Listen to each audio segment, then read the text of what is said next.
이 세상은 어떻게 흘러갈까요? 어떤 사람은 세상은 그저 우연히 흘러간다고 생각하는 사람들도 있습니다. 세상이 시간에 따라서 계속 흘러가기는 하는데 일정한 법칙은 없고 정해진 도 없이 그냥 자자손손 흘러간다라고 생각하는 사람들이 있다는 겁니다. 일이 생겨나고 일이 없어지는 것들은 이 모든 것이 그냥 우연하게 생겨난 것이고 또한 그러므로 나 자신도 우연하게 생긴 것에 불과하다라고 생각하는 것이 바로 그것입니다. 프랑스의 무신론 철학자 장폴 사르트르는 인생에 관해서 다음과 같이 말하고 있습니다. 인생에는 의미가 없고 아무 이유 없이 태어나며 우연에 의해서 죽는다라는 겁니다. 대표적인 무신론주의자 중에 리처드 더킨스라는 사람은 이렇게 말합니다. 우주의 핵심에는 아무런 의도도 목적도 없고 매정한 무관심밖에 없다라고 이야기합니다. 이렇게 세상은 우연히 흘러간다라고 생각하는 것의 기본적인 바탕은 철저한 무신론적인 세계관입니다. 이런 사람들에게 하나님은 관심이 없고요. 우연함밖에 없고 외로움과 막연한 두려움밖에 없습니다. 또 어떤 사람은 세상은 자신에게 주어진 운명대로 흘러간다라고 생각하는 사람이 있어요. 소위 말해서 팔자를 운운하는 사람이 그런 사람들이죠. 뭔지는 모르겠지만 이미 사람이나 모든 일마다 정해진 운명 같은 것들이 있다라고 생각하고 말하는 사람들이 그겁니다. 운명을 믿고 이 운명대로 따라가야지 자칫 이 팔자를 거스르는 행동을 한다면 개인과 집안의 우환과 번뇌가 끊이지 않을 것이라고 굳게 믿는 사람들도 있습니다. 여기서 운명, 이 팔자라고 하는 것은 나의 형편이나 의지와는 전혀 상관이 없습니다. 가기 싫어도 반드시 가야 하는 것, 어쩔 수 없이 따를 수밖에 없는 것, 그것이 바로 인생이다라고 그들은 이야기합니다. 이런 사람들은 소위 운명론자라고 할 수 있습니다. 그러나 이러한 관점들은 성경에서 말하는 것이 아닙니다. 성경에서는 존재하는 모든 것들을 시작하고 여신 분이 바로 여호와 하나님이시라고 말씀하고 있습니다. 창세기 1장 1절에서 아예 그것을 선포하고 있습니다. 태초에 하나님이 천지를 창조하시니라. 성경은 무신론자에게 하나님이 계신지 안 계신지 친절하게 증명을 해주려고 하거나 변증을 해주려고 하지 않습니다. 하나님께서 계신 것은 지극히 당연한 것임을 사실로 찍고 들어가고 있습니다. 이렇게 시작점, 전제적인 조건부터 출발이 완전히 다릅니다. 이런 이유로 무신론을 좋아하는 사람이 성경을 보면 당초에 무슨 말인지 알 수도 없고 이해가 될 수 없고요. 말이 안 되는 소설에 불과한 것이고요. 이런 소설도 없습니다. 안 믿어지는걸요. 그러나 분명한 진리는 삼위 하나님께서는 온 우주 만물을 존재하도록 창조하신 위대한 하나님이십니다. 여기서 창조한다라고 하는 뜻은요. 무엇인가를 기초 재료로 해서 창작해내는 것을 말하는 것이 아닙니다.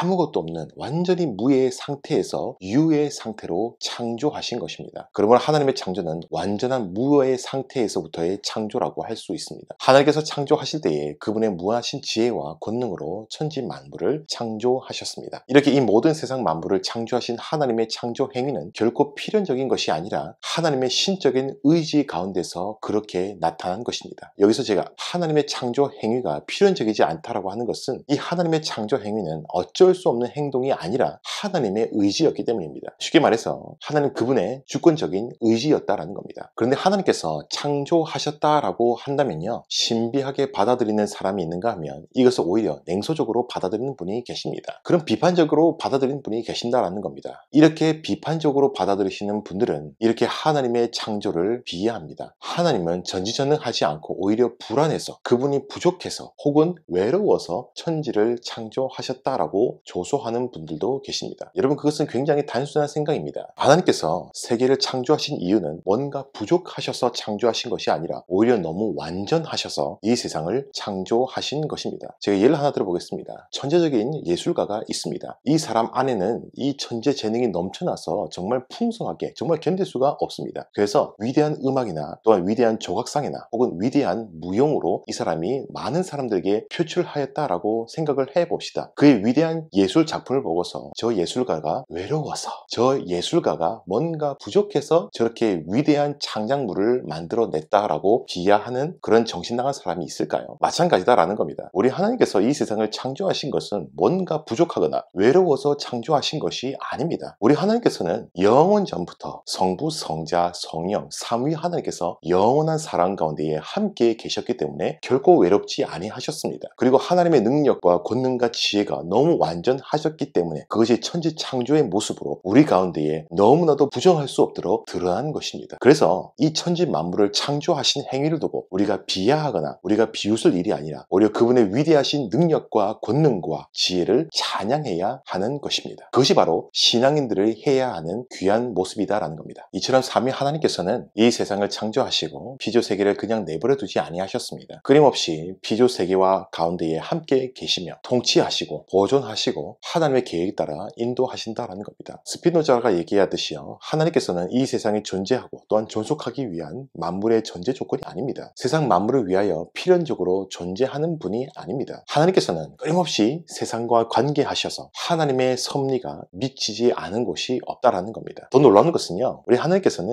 이 세상에 대하여 분명한 계획과 목적을 가지고 계십니다. 지혜로운 사람은 어떤 일을 행하기에 앞서서 분명한 목적을 가지고 계획성 있게 준비를 합니다. 우리가 어떤 프로젝트를 할 때 어떻습니까? 그냥 합니까? 그러지 않고 우리가 속으로 충분히 생각과 고려를 해보고, 그리고 기획서도 작성을 해보고 준비성 있게 계획성 있게 모든 것을 준비하고 진행을 하죠. 하물며 모든 지식과 지혜의 근원이시고 완전 무결하신 하나님이십니다. 완전한 지혜자가 되시는 하나님께서는 이 세상에 관해서 분명한 계획과 목적을 가지고 계신다라는 겁니다. 이를 가리켜서 우리는 하나님의 작정이다라는 겁니다. 절대 주권을 가지고 계시는 하나님께서는 그분께서 설정하신 분명한 계획을 미리 가지고 계시고요, 이 세상을 창조하셨고 또한 다스리시고 통치하신다라는 겁니다. 하나님께서 이 세상에 대해서 세우신 것을 크게 두 가지로 우리가 나눌 수가 있는데요, 하나님의 작정과 또한 예정이다라는 겁니다. 하나님의 작정과 예정이라고 하는 것은 서로 비슷해서 자주 혼동하기도 합니다. 그러나 이들은 엄격하게 얘기하면 다른 것을 이야기합니다. 하나님의 작정이라고 하는 것은요, 세상 모든 만물에 이루어질 것에 대한 하나님의 계획이고요, 예정이다라는 것은 구원과 관계된 것이라고 할 수 있습니다. 하나님의 계획 가운데에 하나님의 작정이 좀 더 일반적인 것이라고 한다면 예정은 좁고 특수한 것으로 이해할 수 있습니다. 칼빈의 기독교 강요 제3권 제21장을 보면 성경에서 분명히 보여주는 바, 하나님께서는 영원 불변하시는 계획에 따라서 구원으로 받아들이실 사람들과 멸망에 내어주실 사람들을 오래전에 확정하였습니다. 바로 하나님의 작정과 특별히 예정이라고 하는 것에 대한 구체적이고 상세한 내용들이 바로 오늘 우리가 함께 살펴볼 에베소서 1장 말씀에서 분명하게 말씀을 하고 있습니다. 그러면 이 예정에 대해서 제가 오늘 말씀 에베소서 1장 말씀에 근거해서 여러분에게 말씀드리려고 합니다. 이 예정이라는 것은 무엇이고 또한 예정의 목적은 과연 무엇일까요?